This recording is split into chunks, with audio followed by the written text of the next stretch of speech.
우리 이 시간에 이제 같이 하나님 말씀 보면서 우리가 말씀의 시간인데요. 제가 이제 이번 주제가 어저께 패밀리 파워 때에 그 연결해 가지고 제가 센 척해야 살아남는 직장에서 우리 취약성, 우리가 뭐 아프다든가 또는 여러 가지 결함이 생겼을 때 또는 어떤 어려움을 만났을 때 그 취약성으로 과연 이길 수 있을까? 또 이길 수 있다면 어떻게 하는 건가? 하는 것을 고린도전서 1장 27절부터 29절 가지고 보도록 하겠습니다.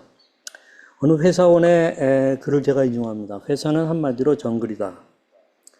회사에 한 번 발을 들이면 잘 사는 것이 문제가 아니라 살아남는 것이 문제다. 우리 어저께 계속 이 얘기를 했습니다.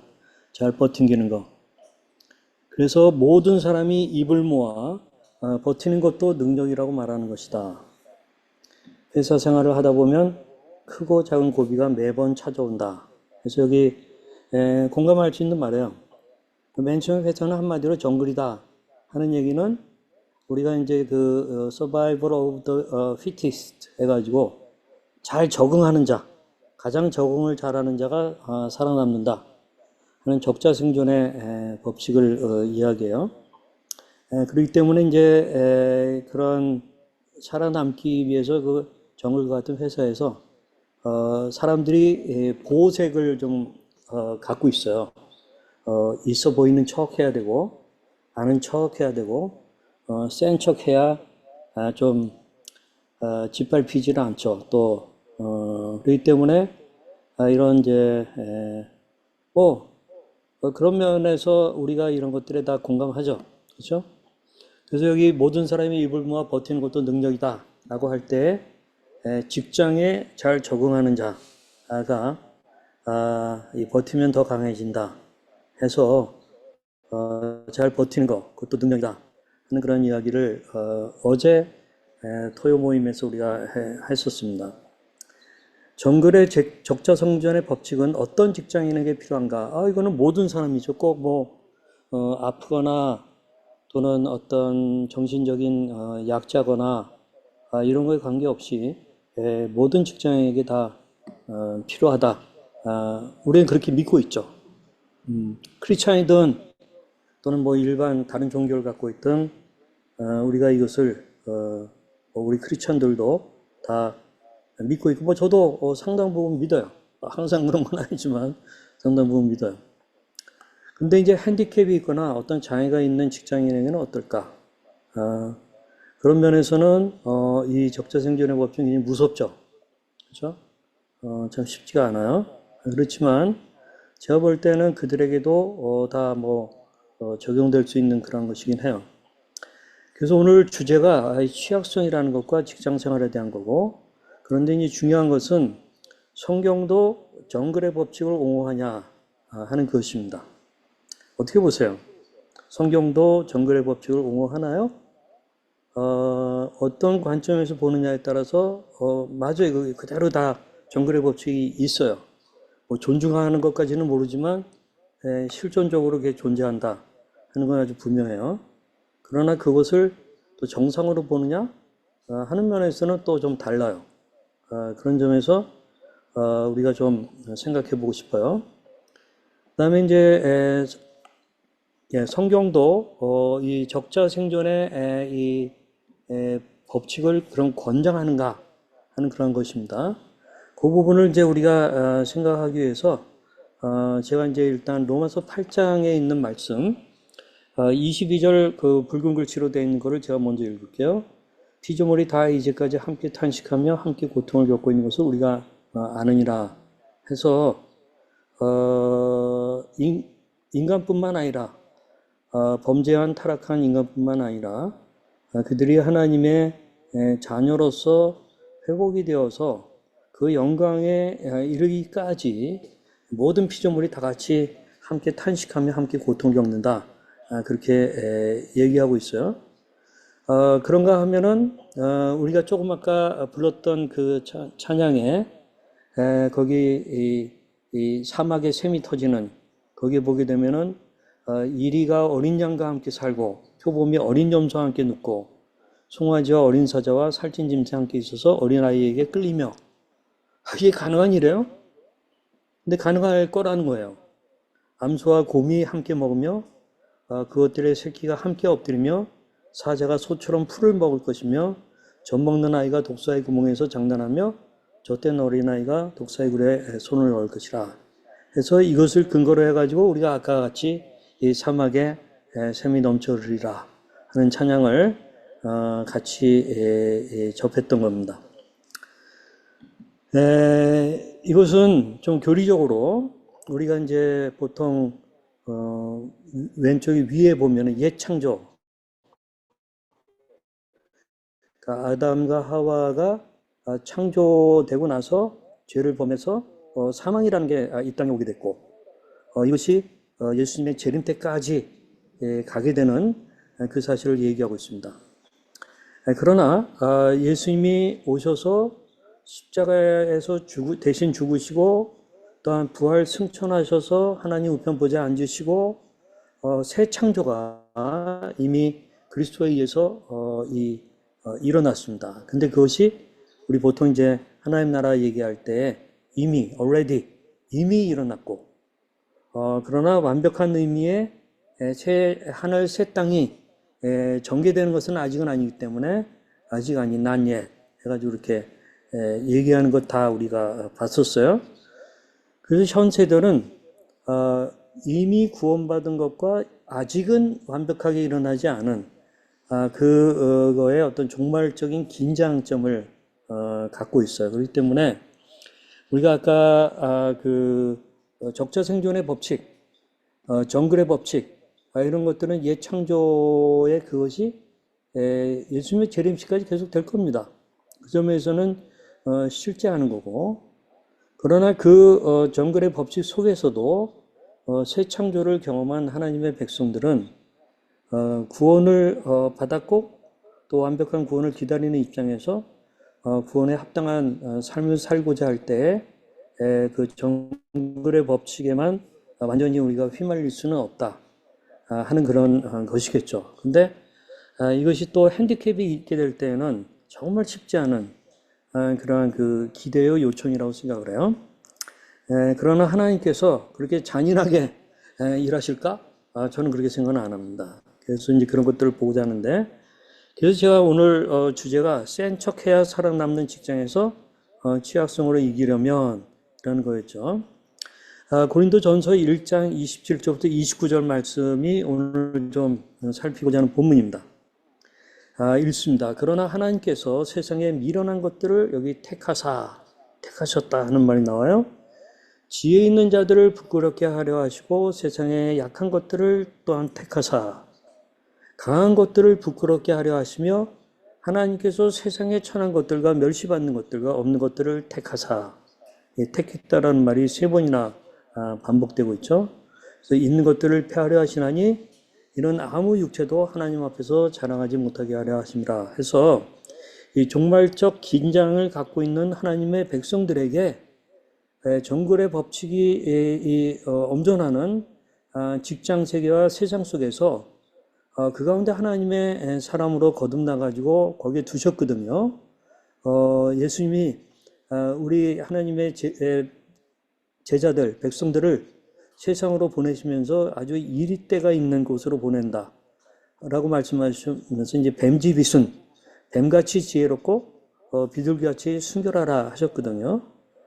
그러한 세상에 우리를 두셨는데 이왕이면 좀 아주 센 존재로 두시고 강력한 존재로 두시고 병사도 좀 많고 좀 부자고 또 지식도 많고 뭐 이런 형태로 두셨다고 한다면 그것도 쉽지 않은 일인데, 여기 보게 되면 세상에 미련한 것들이라고 하는 말, 우리 그리스도인을 얘기하잖아요. 그 다음에 세상에 약한 것들, 또 우리 하나님의 자녀들에게 약한 게 굉장히 많잖아요. 약한 거에는 질병일 수도 있고요. 그 다음에 하나님께서 또 세상에 천한 것들과 멸시받는 것들과 저는 여기 없는 것들이라는 말이 참 요즘 세상에 와닿아요. 왜 그러냐면 아까 제가 센 척하고 있어 보이는 척 하는 거 얘기했는데 우리 없는 것들을 택하셨다 그렇게 얘기하거든요.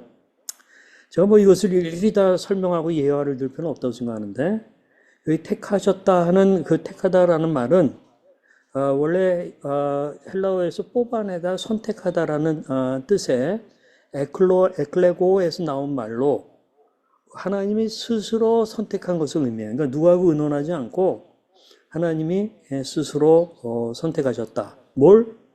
세상에 미련한 것들을, 그 다음에 세상에 약한 것들을, 세상에 천한 것들과 멸시받는 것들과 없는 것들을, 멸시받는 것라고 했을 때 우리가 이제 정신질환이 있게 될 때 스티그마, 낙인, 얼마나 많이 멸시받아요? 남이 뭐라고 해서가 아니라 우리 가족들 스스로가 그 생각이 많았죠. 그러다 보니까 가족 가운데 누군가가 그 문제가 터지면 이 멸시받는 것에 대한 두려움이 가장 많이 엄습하기 때문에 다 보호하고 가로막고 쉬쉬거리고 그러기 쉽잖아요. 그러나 우리 하나님께서 세상에 천한 것들과 멸시받는 것들과 심지어 없는 것들, 이 통장에 뭐가 좀 찍혀 있어야 든든하지 않아요? 아무래도 이 세상 살려면. 근데 없는 것들을 이 택하사 하나님이 의도적으로 선택하셨다 하는 그런 이야기입니다. 그럼 그 이유가 있을 거 아니에요. 그게 뭐냐? 여기에 보게 되면 부끄럽게 하려 하시기 위해서 그런 거다. 누구를? 그 앞에 있는 지혜 있는 자들이죠. 또 여기 부끄럽게 하려 하신다 라고 또 얘기하고 있죠. 그 다음에 그것들을 폐하려 하신다 그랬어요. 그 뭘? 세상에 미련한 것하고는 대조되는 지혜 있는 자들을, 세상에 약한 것들과는 대조되는 강한 것들을, 그렇죠? 또한 세상에 천한 것들과 멸시받는 것들과 없는 것들과는 대조되는 있는 것들을, 우리가 제가 우리 목사님들을 위한 청년 목회나 또 일반 목회 컨설팅을 자주 했는데 그 컨설턴트인 잘 나가는 그 소위 사회에서 컨설턴트인 제 제자가 있었어요. 그래서 야, 내가 컨설팅을 하려면 어떻게 해야 되니? 그랬더니 그 친구가 한다는 말이 첫 말이 있어 보여야 합니다. 있어 보여야 한대. 그래서 제가 그 말을 참 실감했는데 근데 있어 보이려고 하니까 안 되더라고요. 결국은 진정성이 가장 중요하다는 걸 저는 발견하긴 했어요. 근데 이런 말씀을 보면서 왜 세상에서 그렇게 말하는지는 알겠어요. 알겠어요. 그렇지만 우리 하나님의 우리를 두신 그 의도하고 목적한 게 다르다 하는 것들을 좀 발견했죠. 그러니까 하나님께서 여기 세 번씩 택하셨다 했는데 뭐예요? 하나님께서 특별한 목적을 위해 택하셨다 하는 것을 강조하는. 그러면 그 대조시키기 위해서. 그러니까 미련한 것들을 택하셔서 지혜 있는 자들을 오히려 부끄럽게 하시고 강한 것들을 부끄럽게 하시고 뭐 이렇게 하시기 위해서 목적을 갖고 하셨다. 그러면서 이제 29절에 보게 되면은 맨 결론적으로 이는 아무 육체도, 이 이야기는 이 소위 미련한 존재도, 약한 존재도, 없는 존재도 하나님 앞에서 자랑하지 못하게 하려 하십니다. 라고 저는 여기에 포함되어 있다고 생각을 해요. 자, 이게 하나님의 뜻입니다. 그러면 이제 오늘 주제, 이 말씀을 가지고 몇 가지 살피려고 합니다. 첫째, 나의 취약성에 대한 하나님의 자의적이고 주권적인 선택을 인정하자 하는 얘기입니다. 우리 지금 성경 말씀에 나온 그죠. 하나님의 스스로 택하셨어요. 의논하지 않았어요. 삼위일체 사이에서 의논하셨겠네요. 그러나 다른 피조물하고 의논하지 않으셨어요. 천사하고도 의논하지 않으셨어요. 하나님의 자의적이고 아주 주권적인 선택. 그런 가운데 우리에게 취약성이라는 거가 있는 거예요. 그래서 취약성을 일단 이 하나님이 선택하셨다는 걸 인정하는 사람은 있는 게 뭐냐면 수용이에요. 수용.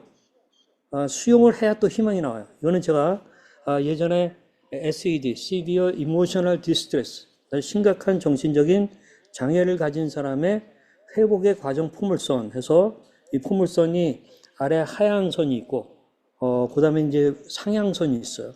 하향선에는 맨 처음에 혼란과 좌절, 부정, 우울, 분노 뭐 너무 잘 알죠.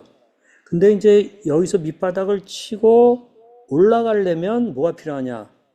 수용을 하는 가운데 희망이 생겨요. 바로 그런 의미의 이제 수용.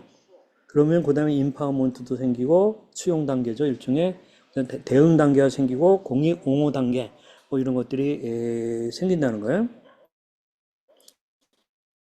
그래서 자, 첫째, 나의 취약성에 대한 하나님의 자의적 주권적 선택을 인정하라. 직장에서도 하나님 나를 이런 허락하셨는데 아픈 거를 여기에 대해서 하나님의 선택이다 하는 것을 인정하라는 거예요. 그걸 수용하라는 거예요. 그래야 희망이 좀 나옵니다. 그걸 계속 버팅기면서 거부해봤자 악순환만 반복돼요. 저는 그런 경우를 너무 많이 봤어요. 저랑 아내랑 지금 이제 우리 조은의 마음약국의 상담을 1대1로 지금 거의 한 2,200~300건 했잖아요. 이 때문에 너무나도 잘 알죠. 너무나도 많은 사람들이 생고생하고 있어요. 왜? 수용을 안 하기 때문에. 그 취약성이 주어진 거에 대해 수용을 안 하기 때문에. 그러니까 절망적으로 악순환만 반복하는 거예요. 그래서 그것을 인정하라. 두 번째, 나의 이 취약성에 대한 하나님의 자의적 주권적 선택에 목적을 알라. 그런 것을 주셨다고 한다면, 선택의 우리를 주셨다고 한다면 그 목적이 있어요. 저는 그것을 하나님의 취약성 활용론이라고 얘기하고 싶어요. 그걸 좀 더 설명드리면, 저 이제 어저께 토요 모임 때 요 얘기는 좀 했었습니다. 잠깐만 그냥 정하면 취약성의 활용론으로 우리 카나리아라고 하는 아주 연약한 새를 유럽의 광산지대는 이 메탄가스가 많이 나오는 그 지하에 광부들이 카나리아 새를 들고 간다는 거 아니에요. 그래서 민감하기 때문에 카나리아가 막 지적이면 메탄가스는 사실 우리가 맛을 모르거든요. 냄새를 못 맡거든요. 사람들은. 그래서 거기 취해가지고 쓰러지는 거예요. 근데 카나리아 때문에 살게 돼서 빨리 나오는 거죠. 일종의 어떻게 보면 저는 우리 하나님께서 어느 직장에 취약성이 있는 종류는 다 다른데 사람마다 다른데 그런 것들을 두신 이유가 이제 이런 특별한 목적이 있는 게 아닌가 생각을 해요. 그래서 제가 어저께 숨기면 약점, 드러내면 팀워크를 촉진하는 취약성의 마법 해가지고 어디 브런치 스토리에 나오는 그것을 좀 보여드렸었어요. 아주 좋았습니다, 이게. 그래서 이 취약성의 고리란 A가 B에게 자신이 취약하다는 신호를 보내면 B가 자신도 취약하다는 신호로 응답하여 취약성을 공유하자는 무언의 합의가 이루어진다. 이걸 누가 얘기했냐면 그 앞에 하버드대 경영대학원의 제프 폴조 교수가 이런 얘기를 했다는 거예요. 그렇기 때문에 이 취약성의 고리를 연결하는 two L이 필요하다. 첫째, leader first. 그 다음에 두 번째, listen together. 함께 같이 하는 거. 어저께 나눴기 때문에 제가 더 얘기 안 하겠습니다. 근데 이 부분은 좀 새로운 걸 제가 얘기하겠어요. 제가 이 멘탈 헬스 코리아의 이게 청소년들을 위한 우리 카이스트의 이 사회적 기업 대학원을 나온 친구들이 만든 아주 좋은 단체입니다. 거기 대표는 자기 자신이 유학하다가 우울증이 있어가지고 이제 돌아와서 이제 그 사회적 기업 대학원이 생겨서 거기 들어갔고 그러면서 거기 동료들하고 같이 멘탈 헬스 코리아라는 걸 만드는 청소년들. 그런데 아주 좋아요. 여기에서 이제 나온 글 가운데 취약성은 어떻게 최고의 리더를 만드는가 그걸 제가 한번 빨리 읽어드립니다. 리더십과 취약점이 진정으로 공존할 수 있을까요? 이게 어떻게 생각하세요? 이 공존이 될 것 같아요? 근데 가장 진정성 있고 세상과 사람들에게 영감을 주는 리더는 사실 한때 가장 취약했던 사람이었습니다. 진정한 리더는 연약한 곳에서 시작하며 연약하다는 것은 용기 있고 진실하다는 것입니다. 다칠 위험이 있는 위치에 자신을 두는 것은 이게 우리가 vulnerable하다고 그러죠. 취약성이라는 말이. 그러니까 다칠 위험 있는 위치에 자신을 두는 것은 용기 없이는 할 수 없어요. 그래서 용기가 이제 일어난다. 취약성이 될 때. 용기 없이는 할 수 없는 일이기 때문입니다. 취약성은 우리의 용기를 측정하는 가장 정확한 척도가 될 수 있습니다. 굉장히 유명한 뭐죠? 테드 강의죠.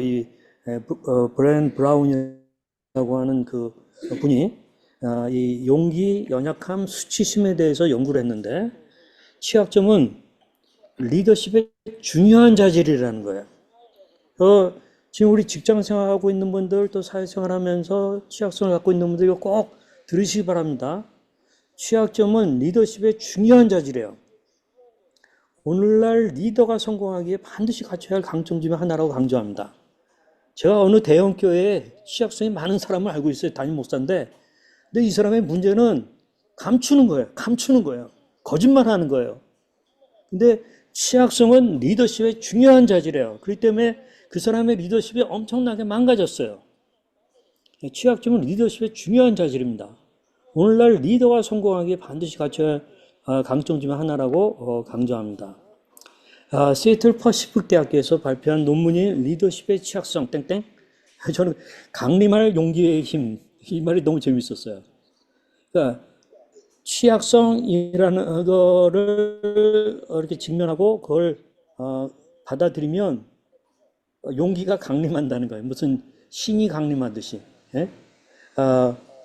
굉장히 재밌잖아요. 그걸 아주 이 학문적으로 해서 용기와 취약성 사이의 관계를 연구했는데, 취약성은 큰 위험을 수반하기 때문에 용기는 취약성 방정식에서 반드시 필요한 구성요소라는 것을 발견하게 되었는데요. 그 연구 중 가장 깊었던 것은 취약성을 오픈한 용기 있는 리더의 경우 그들과 함께하는 사람들, 또 팔로우, 추종자들은 더욱 용감한 행동을 보여줬고 더 윤리적이었으며 더 친사해지는 행동을 하는 것과 연결되어 있다는 점이었습니다.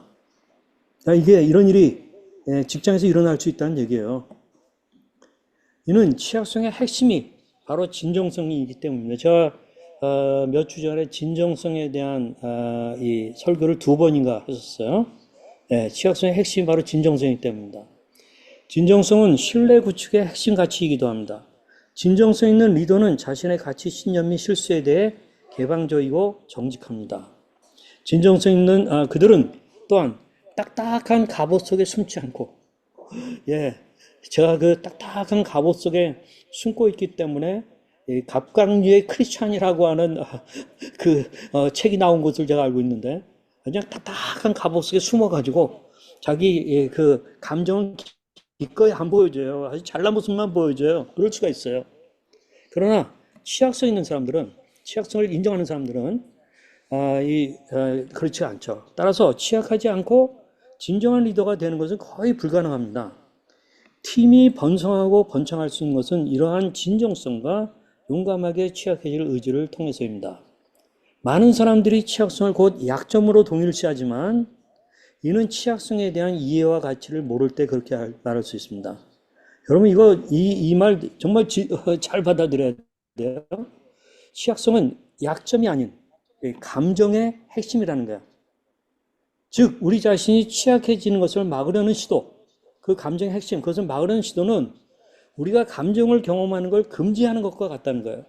수치심, 두려움, 당혹감, 슬픔을 차단하려는 우리의 시도는 곧 우리가 사랑 깊은 유대감과 소속감, 연결, 공감의 기쁨도 함께 경험하지 못하게 하는 것입니다. 취약성을 약점이라고 생각하고 약하게 보이기를 원하지 않는 많은 사람들은 자신의 연약함을 들키지 않기 위해 나 자신을 보호하고 피하는데, 그러니까 쓸데없는 평생 엄청난 시간과 비용, 에너지를 씁니다. 그러나 결국 내가 벗지 못하는 가면으로 인해 다른 사람들과 진정 가까워질 수 없고 내 진정한 모습은 평생 다른 이들과 정직하게 공유될 수 없는 것이죠. 반면 취약성을 인정한 사람들은 불편하지만 위험을 감수하고 책임을 받아들이고 솔직하고 정직하며 공감을 나눌 수 있는 사람들입니다. 불확실성에 직면하는 용기는 결코 약점이라 할 수 없죠. 이제 마지막으로 좀 길죠? 너무 좋아서 제가 다 좀 인정해 보는 거예요. 어떤 사람이 난 절대 남들에게 취약한 모습을 보이지 않았고 앞으로도 그럴 거야 라고 확신한 듯 말한다면 그 말인즉슨 그는 결국 자신의 모습 또는 그가 되고 싶은 사람과 일치하지 않는 행동을 하며 살아가겠다라는 말과 같습니다. 그러니까 진실되게 살지 않겠다는 그 얘기예요. 우리는 취약해지는 것을 선택하지 않았습니다. 그쵸? 우리가 선택한 거 아니에요. 선택 다 한 거죠. 하나님이 택하셨죠. 그래서 우리가 선택한 것은 불확실성, 위험 및 감정 노출에 직면했을 때 맞설 수 있는 용기입니다. 그러니까 용기를 갖냐 아니냐 하는 건 내가 선택하는 거예요. 또한 취약성은 우리가 무차별적으로 모든 것을 누구에게나 과도하게 공유하는 것이 아닙니다. 나의 취약성을 오픈한다는 것은 우리의 감정과 경험을 들을 거리가 있는 사람들과 공유하는 것입니다. 무분별한 오픈이 아닌 누구와 공유할지에 대한 의도적인 결정입니다. 그래서 뭐 취약성 있다 그래가지고 뭐 까발리라 그게 아닌 거죠. 우리가 나의 감정과 나의 아주 속 깊은 감정과 경험을 들을 권리가 있는 사람, 그러면서 신뢰를 쌓아간 사람들, 그들과 공유하는 거예요. 그러니까 무분별한 오픈이 아닌 누구와 공유할지에 대한 의도적인 결정이다 라는 거예요. 그래서 취약하고 개방적이라는 것은 관계에서 신뢰를 구축하는 과정에서 상호적이고 필수적인 것입니다. 공유를 선택함으로써 다른 사람들과 관계를 구축하고 취약성을 증가시킵니다. 더 위험해지는 거죠. 얘기하고 나면 그 사람이 또 비밀 안 지킬 수도 있으니까. 그러나 우리가 용기를 갖고 하면 사람들은 당신의 비밀을 지키고 아픔을 나누며 당신의 삶의 세부 사항에 주의를 기울이고 당신이 어떻게 지내고 있는지 묻거나 당신이 취약할 자격이 있음을 보여주는 모든 것을 통해 그들이 신뢰할 수 있음을 보여줍니다. 취약하다는 것은 다른 사람이 당신을 순수하게 알고 사랑하도록 허용하는 것입니다. 그런데 어떠세요? 이 취약성과 리더십 관계 이 설명 너무 좋지 않아요? 예, 저도 이 논문도 좀 찾아보고 그랬으면 좋겠어요. 예, 너무나도 이 대단한 말인 것 같아요. 헬렌 켈러 우리 잘 알죠? 날 때부터 시각장애 또 그다음에 청각장애 이 두 가지 한 가지만 가져도 고통스러운데 우리가 헬렌 켈러의 뭐 설러반인가요? 그 교사가 있어가지고 참 한 스토리는 너무나 잘 알죠. 근데 이제 이 사람이 하는 말이 이거예요. 안전이란 되게 미신이라는 거예요. 그럼 뭐 보험 많이 들고 뭐 안전하게 뭐 어떻게 하고 뭐 집을 어떻게 펜스를 어떻게 하고 근데 그게 다 미신이라는 거예요. 그것은 사실상 존재하지 않는다. 네. 당신의 약점들을 직면하고 인정하라. 하지만 그것이 당신을 지배하게는 하지 말라. 예, 약점이나 이런 취약성이 당신을 지배하게 해서 막 숨게 만들고 이렇게는 하지 말라. 그것으로 하여금 당신에게 참을성, 상냥함, 통찰력을 가르치도록 하라. 저는 너무나도 이 귀한 말인 것 같아요. 이 취약성을 통해서 그것으로 하여금 취약성이 당신에게 참을성, 상냥함, 통찰력, 또 겸손함 이런 것들을 가르치도록 하라 하는 그런 얘기예요. 제가 이제 자주 이 그림을 보여주죠. 이게 이제 하트가 깨졌는데 상처가 있는 거예요. 근데 어떤 사람은 거기 맨 위에 있는 오른쪽에 위, 원디드 루저. 상처 때문에 계속 루저로 살아가요. 인생이 아주 패배자로 살아가요. 그냥 중독에 빠지고 그 상처 때문에 이유가 되긴 되는데 그거는 바른 결정이 아니죠. 또 어떤 사람은 거꾸로 원디드 킬러. 상처 입어서 사람을 말로 죽이는 일을 많이 해요. 또는 실질적으로 뭐 칼을 휘둘리기도 해요. 이런 사람들도 꽤 있죠. 어쩌면 원디드 루저와 킬러는 왔다 갔다 해요. 그러나 원디드 힐러의 상처 입은 치유자의 길인 상처 입었기 때문에 상처 입은 자에 대한 공감력이 뛰어나고 그들과 같이 그런 것들을 나눌 수 있기 때문에 그 취약성이 연대를 가져오거든요. 취약성이 더 하나 되고 결속하게 하거든요. 그래서 그들을 오히려 더 살림으로써 나도 사는 이것이 우리 지금 조언의 마음 잡고 그 다음에 조언의 아둘람이 가는 그러한 길입니다. 이미 이것이 입증되고 있는 것들을 저는 여러분들의 삶에서 너무나도 많이 보고 있어서 감사해요. 자, 그래서 이제 이 센 척해 살아남는 직장에서 취약성으로 이기려면 두 가지 얘기했습니다. 나의 취약성에 대한 하나님의 자의적 주권적 선택을 인정하라. 둘째, 나의 취약성에 대한 하나님의 자의적 주권적 선택의 목적을 알라. 그래서 취약성 활용론을 좀 얘기했어요. 세 번째, 하나님 앞에서 아무 육체, 그러니까 심지어는 택하여 취약성을 주신 자도 자랑하지 못하게 하려 하신다라고 저는 해석을 해요. 그렇기 때문에 나의 취약성을 갖고 이걸 활용해서 코스프레 하거나 또 나의 취약성을 가지고 갑질을 하지 말라는 거예요. 가끔 보면은 취약성 있는 사람들이 그걸 교묘하게 이용해 가지고 갑질을 해요.